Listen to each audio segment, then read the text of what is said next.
자, 보겠습니다. 음은 단어의 뜻을 판별하는 데 사용되는 소리로 언어마다 차이가 있다. 예컨대 국어에서는 음으로서의 시옷과 쌍시옷을 구분하지는 않지만 영어에서는 구분하지 않는다. 음운이 실제로 발음되기 위해서는 발음의 최소 단위인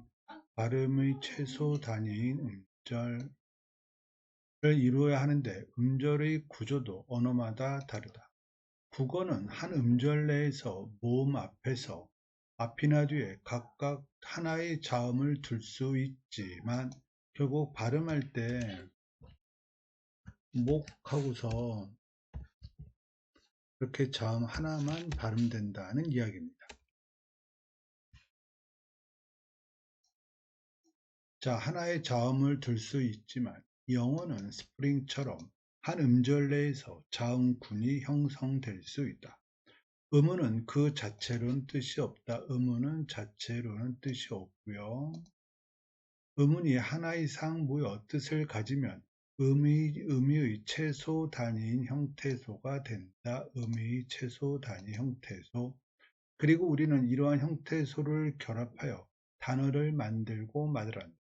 이때 형태소와 형태소가 만나는 경계에서 음운이 다양하게 배열되고 발음이 결정되는데 여기에 음운 규칙이 관여. 예컨대 국어에서는 국물처럼 합성어잖아요. 그래서 형태소와 형태소가 만난 거고요. 파열음, 비음순이 음음 배열이 만들어지면 파열음은 동일 조음 위치 비음으로 교체된다. 그게 비음하죠.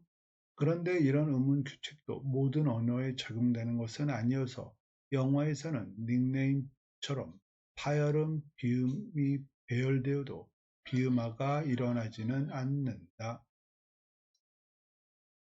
이러한 음절구조 음운 규칙은 말을 할 때뿐만 아니라 말을 들을 때에도 작동한다. 이들은 말을 할 때는 발음을 할 수 있게 만드는 재료, 구조, 방법이 되고 말을 들을 때는 말소리를 분류하고 인식하는 틀이 된다. 예컨대 국과 밥이 결합한 국밥은 된소리 대기가 적용되어 늘 국밥으로 발음되지만 우리는 이것을 밥이 아니라 밥과 관련된 것으로 인식한다. 그 이유는 국밥을 들을 때 된소리 대기가 인식의 틀로 작동되어 된소리 대기 이전의 음운 배열인 국밥으로 복원된다. 결국 국밥이라고 하게 되면 우리가 된소리 대기가 되었다라는 것을 인식하게 되고 된소리 대기 이전의 형태, 즉 국밥으로 복원해 가지고서 인식을 한다 그 뜻입니다. 더불어 외국어를 듣는 상황을 생각해 보죠. 국어의 음절 구조와 맞지 않는 소리를 들으면 국어의 음절 구조와 맞게 바꾼대요. 결국 국어의 음절은 뭐 1음절, 2음절, 3음절, 4음절 이렇게 된다는 얘기고요. 또 국어에 없는 소리를 듣는다면 국어에서 가장 가까운 음운으로 바꾸어서 인식을 한다.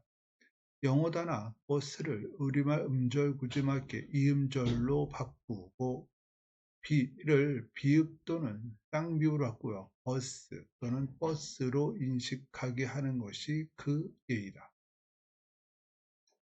자, 여기까지 한 거 정리 한번 해보겠습니다. 자, 볼게요. 발음의 최소 단위 음절이라는 얘기 있었고요. 국어는 한 음절 내에서 모음 앞이나 뒤에 각각 하나의 자음을 볼 수 있다. 즉 음절이라는 건 발음을 하는 거잖아요. 따라서 목 이렇게 받침 하나만 발음한다 그런 얘기죠. 그래서 우리가 이런 거 흔히 뭐 자음군 단수나 뭐 이렇게 했었고요. 그 다음 음은 그 자체로는 뜻이 없답니다. 음이라는 건 우리가 자음과 모음을 이야기하는 거잖아요. 그 자체로는 뜻이 없대요. 그리고 음이 최소 단위 형태소라고 했고요. 또 된소리 대기 같은 것이 인식의 틀로 작동되어 된소리 대기 이전의 음운 배열인 국밥으로 복원해서 우리는 인식을 한다. 그 다음 외국어를 듣는 상황에서 국어의 음절 구조와 맞지 않는 소리를 들으면 국어의 음절 구조에 맞게 바꾸고요. 국어에 없는 소리를 들으면 국어에서 가장 가까운 음운으로 바꾸어 인식을 한답니다. 자, 보겠습니다. 이 글을 통해 추론한 내용으로 적절하지 않은 것. 국어의 음절 구조의 특징을 고려하면 목의 발음에서 음운이 탈락하는 것을 이해할 수 있겠군.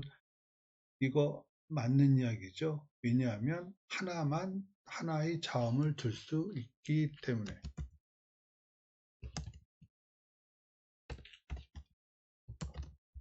하나의 자음만 발음됩니다. 그래서 맞는 이야기고요. 그 다음 국어 음은 리을은 그 자체는 뜻이 없지만 음운은 그 자체에는 뜻이 없답니다. 그죠? 그 다음 그런데 갈 곳의 리을은 어미로 쓰이고 있으니까 여기서 리을은 뭐냐면 관형사예요. 어미. 이해됐지요? 그래서 뜻을 가진 채소 단위를 우리는 뭐라고 부른다? 형태소라고 부른다.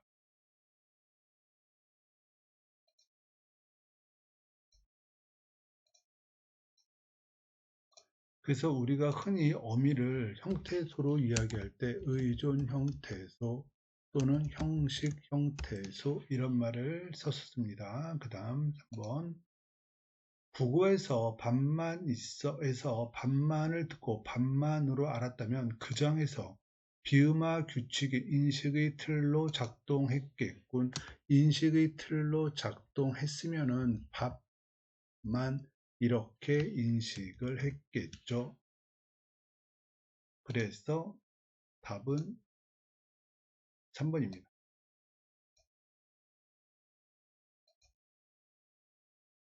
이렇게 반만으로 된 거, 이것은 인식의 틀로 작동 안 했을 경우에는 이렇게 됩니다.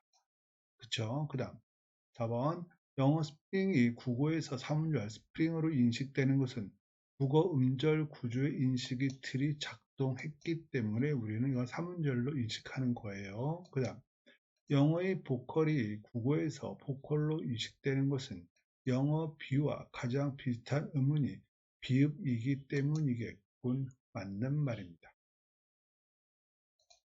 자, 36번입니다. 기억의 위치에서 음운 변동이 일어난 예만을 보기 위해서 고른 것. 즉 형태소와 형태소 경계. 자, 그럼 형태소의 종류를 좀 알아야 되겠죠? 잠깐 보겠습니다. 자, 우리는 자립성 유무에 따라서 자립 형태소와 의존 형태소로 나뉘잖아요. 혼자 쓰일 수 있는 형태소를 자립 형태소라고 하는데 명사, 대명사, 수사, 관형사, 부사, 감탄사 얘네들을 우리가 자립 형태소라고 하고요. 의존 형태소는 다른 말에 붙어 쓰이는 형태소인데요. 즉 조사나 어근, 접사, 용언의 어간, 어미 얘네들을 의존 형태소라고 합니다. 일단 이렇게 형태소를 알아두고요. 그럼 첫 번째 거 보겠습니다. 앞일 하게 되면 피읍이 비읍으로 바뀌는 거 요거는 끝소리 규칙인데 이거 같은 것은 형태소와 형태소의 경계라고 볼 수 없습니다. 자, 그럼 볼게요. 경계라는 건 무슨 얘기냐면 하고서 뭐가 되는 거? 니은이 첨가되었지요. 하나 더 보게 되면 비읍과 니은이 만나면 어떻게 된다? 이렇게 되어 있잖아요. 이거는 뭐라 부른다? 비읍아. 따라서 형태소 경계에서 일어난 경우고요.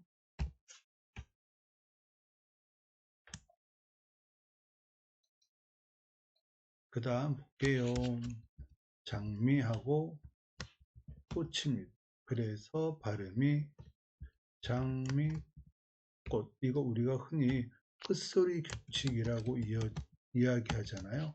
형태소 경계에서 일어난 게 아니라 꽃 단독으로 일어난 거지요.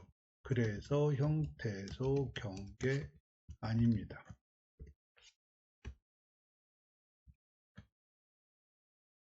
그 다음 세 번째 거 볼게요. 넣다 즉 용언의 어간이고요. 고는 뭐다? 어미지요.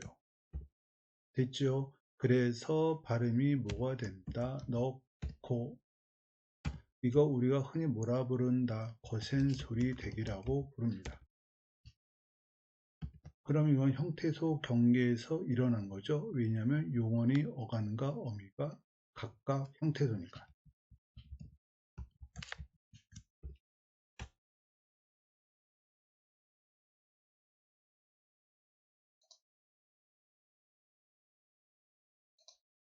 그 다음 걱정, 얘는 단일어입니다. 따라서 걱정에고서 이거는 된소리 대기인데 형태소 경계가 아닙니다.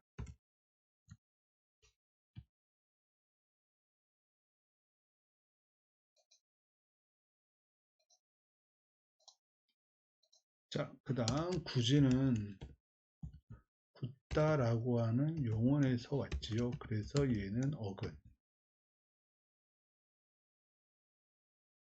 그 다음에 이는 뭐라 그런다? 전미사, 접사입니다. 따라서 구지, 이건 구개음하잖아요. 형태소 경계에서 일어났지요.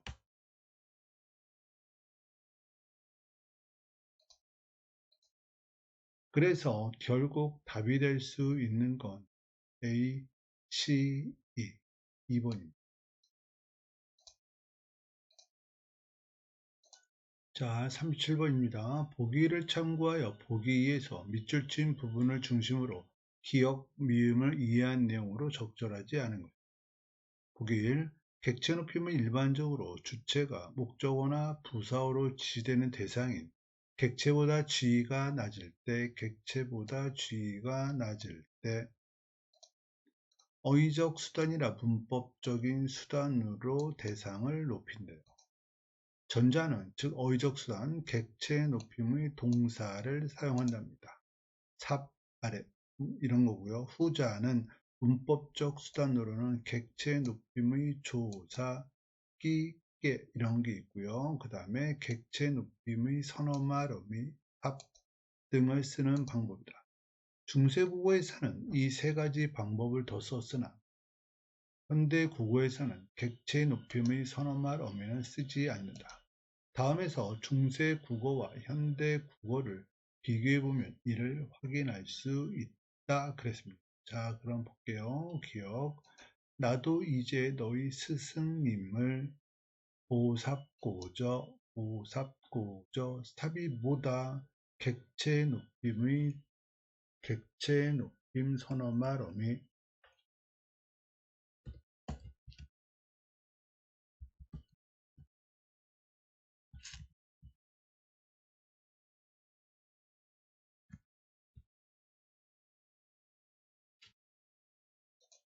그 다음 수달이 부척게 가, 살이 붉게 가 이렇게 되잖아요. 그러면 보겠습니다.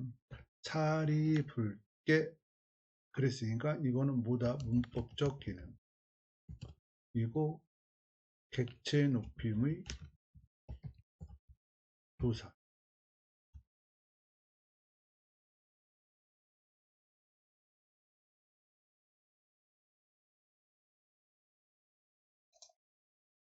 그 다음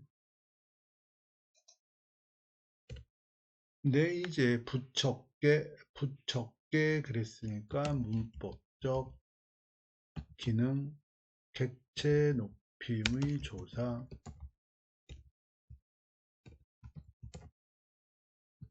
그런데 삼론이 아뢰다라는 것은 어휘적 기능 뭐라 그랬죠? 객체 높임의 동사.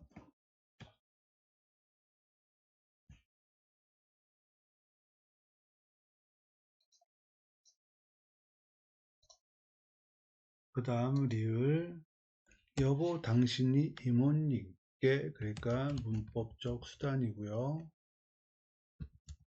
이거는 보다 객체 높임의 조사. 모시고 라는 것은 어휘적 수단, 객체 높임의 동사.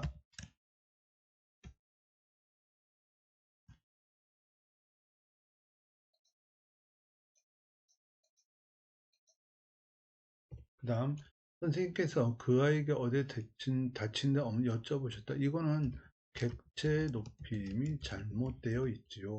그지? 물어보셨다. 이렇게 표현해야 됩니다.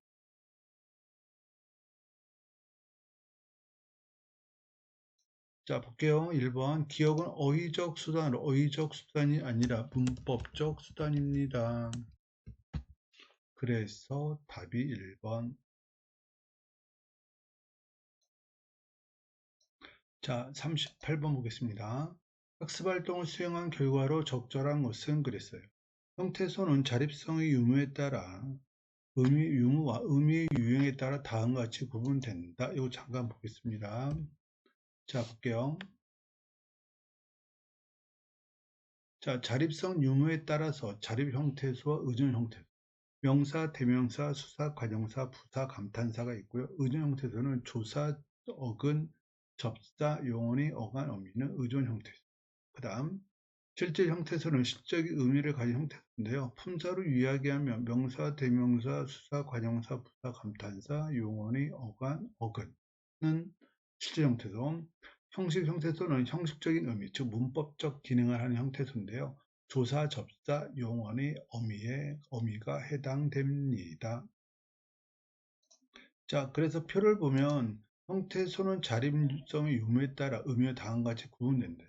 자, 의존 니은에 들어가는 건 의존 형태소이면서 실질 형태소, 즉 용언의 어간, 그 다음에 어근.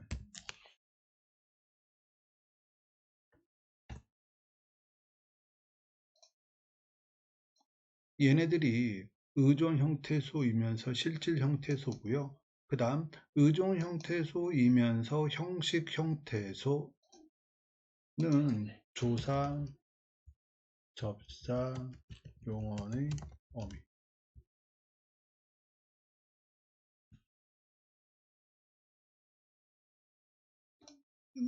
는 의존 형태소이면서 형식 형태소입니다. 자, 선택지 보겠습니다. 우리는 의 우리와 드디어는 니은에 속한다. 우리는 우리, 대명사, 실질, 자립, 드디어, 부사, 실질, 자립. 그래서 어디에 속한다? 기억에 속합니다. 그래서 1번 틀렸고요. 그 다음 비를 기른 비는 명사, 실질, 자립. 그쵸? 마찬가지. 길, 또 명사, 실질, 자립. 그런데 비를 할 때, 그 다음에 기를 할 때, 얘네들은 조사, 됐나요? 조사는 뭐다? 의존, 형식. 됐죠? 자, 의존 형식이니까 결국은 뭐야? 얘는 디귿에 속하지.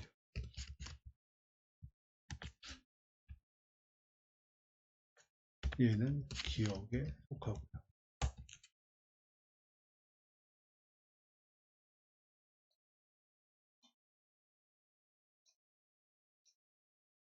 그래서 1번, 2번 답이 아니고요.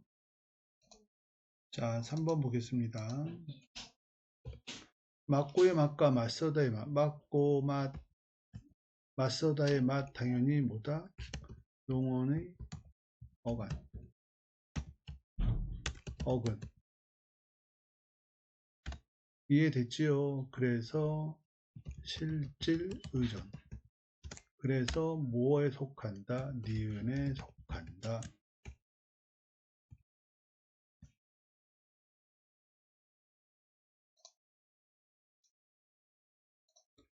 그 다음 4번 바람의 애는 바람, 명사, 실질, 자립.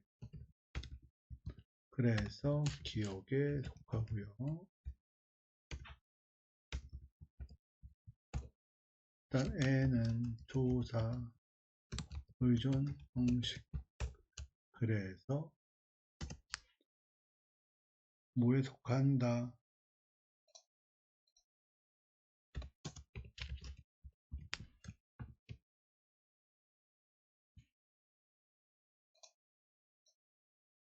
니은은 없습니다. 그 다음 자 볼게요. 찾아내었다에서 차 타고 내 이렇게 할 수 있고요. 그 다음 아하고 땅시옷 그 다음에 다 이렇게 될 수가 있잖아요. 얘네들은 용언의 어간, 어근 이렇게 파악할 수 있지요. 따라서 실질, 의존 그럼 뭐에 속한다? 니은에 속하고 그쵸? 그 다음 찾아라는 건 어미 땅시옷은 선어말어미 다는 어말어미 결국은 어미는 형식 의존 뭐에 속한다? 형식 의존은 디귿에 속한다.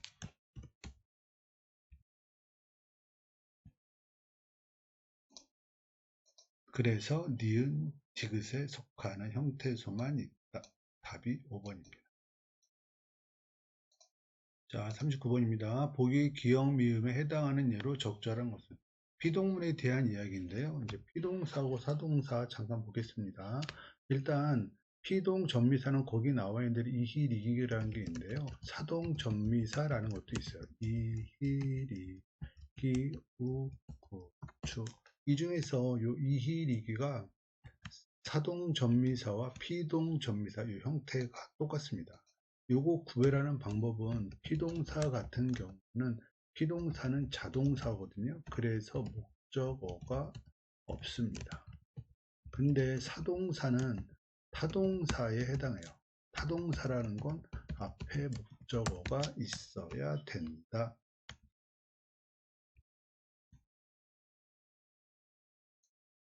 자, 일단 이렇게 알아두고요. 그 다음 볼게요. 자, 기억 보겠습니다. 전파를 입혔다, 입히었다 이렇게 되잖아요. 그 여기서 희가 무슨 전미사에는 사동 전미사입니다.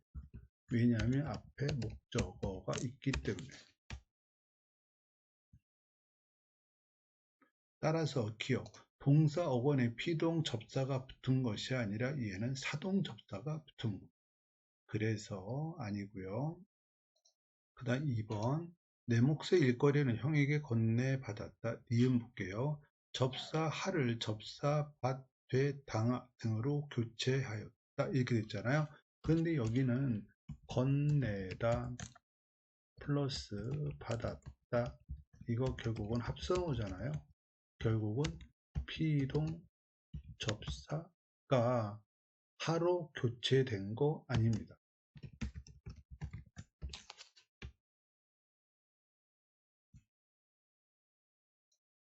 그래서 잘못됐고요. 디귿. 언론에 의해 사건의 전모가 자세히 밝혀졌다 해서 동사 어간에 아지, 어지를 결합했다 그 뜻이거든요. 자, 보겠습니다. 밝지다 이렇게 되잖아요. 밝혀졌다가 밝히어지다. 그러면 뭐가 붙은 거냐면 밝히다 플러스 뭐가 붙은 거다? 어지다 이렇게 붙은 거잖아요. 그러면 사건을 밝히다 이렇게 목적어가 붙을 수 있기 때문에 얘는 사동사입니다. 사동사에 어지다 라고 하는 피동 형태가 붙은 거죠. 그래서 디귿 동사어가 물론 여기서 이 동사는 사동사입니다. 사동사 밝히에 아지가 붙었다. 그래서 밝히어지다가 된 겁니다. 그래서 답이 3번.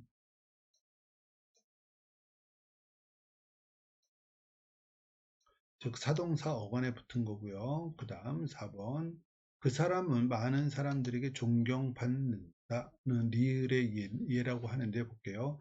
자연적으로 발생하는 존경받는다는 일단 자연적 발생 아니고요. 그 다음에 피동문에 대응하는 능동문이 없대요. 그러면 볼게요. 존경받는다, 존경하다로 일단 서술을 바꾸죠. 존경하다 누가 많은 사람들이 누구를 그 사람을 이렇게 되잖아요. 따라서 대응하는 능동문이 존재합니다. 그래서 답이 아니고요. 자, 5번 모두가 바라던 소원이 이루어졌다. 는 뭐에 의냐면 아지와 어제는 형용사나 자동사의 변화의 의미를 더하는데 즉 이루어지다 같은 경우에는 이루다 예, 아지가 어지가 붙었다 뭐 이런 이야기인데요. 이루다는 소원을 이루다 이렇게 이야기할 수 있잖아요. 따라서 얘는 자동사가 아닙니다. 쩌가 붙을 수 있기 때문에 얘는 타동사잖아요. 그래서 형용사나 자동사의 변화의 의미를 더하는 사례로 볼 수 없습니다. 그래서 5번 선택지도 잘못됐고요. 자, 오늘은 여기까지입니다.